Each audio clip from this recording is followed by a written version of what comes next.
Lasarte Horiako Manuel Lekuona kulturetxeak udaltopen 15. edizioa hartuko du 2023ko maiatzaren 11 eta 12. Aurreko edizioan izan ginen, ezta, neskamutientzako hizkuntza politikarik egokiena zein zan jorratzen, alderdi teorikotik, eta urten gatoz ia zeintzu diren praktikak eta jorratzera. Udaletako euskara zerbitzuen topaketak 2 zati izango ditu. Aizia euskaratik gaia landuko da eta udaletik eta beste erakunde publikoetatik euskara eskolaz kanpoko arloan nola lantzen den azalduko digute. Eta hortziralean gizarte ekimeneko erakundeek eskolaz kanpo euskararen erabilera sustatzeko egiten diren praktika onak eta dauden aukera sortak azalduko zaizkigu. Egitaraua udaltop.eusen ikus daiteke, baina aletzen hasita, ostegunean aurkeztuko dugun eskolaz kanpoko jardueren eskaintzan euskarak duen presentzia monitorizatzeko baliagarria izango zaigun erreminta aurkezteko hitzaldia nabarmendu behar da.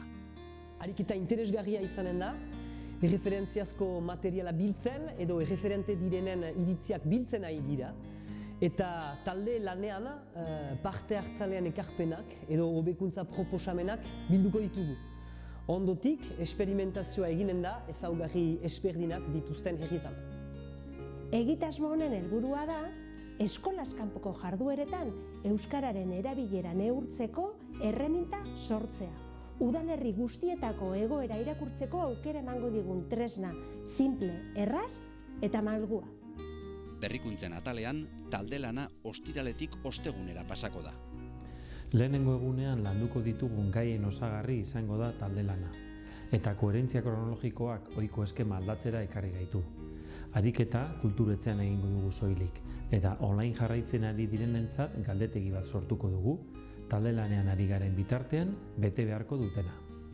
Izen ematea zabalik dago maiatzaren 2 arte.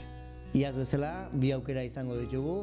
Lehenbiziko aukera aurrez aurre jarraitzeko bazkaria barne 75 euroko prezioa izango du eta online jarraitzeko aukerak 15 euroko prezioa izango du.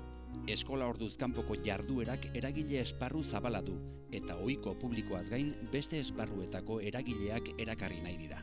Kiroletakoak, kulturakoak, aisialdikoak, baino baita administraziotik kanpokoak, esate bateako kirol klubetakoak, kirol elkartetakoak edo kultur elkartetakoak, izan ere zerikasi handia izango dugu eta aurten lortzen dugun denon artean helburu ez, gaztetxoen artean euskara sustatzea.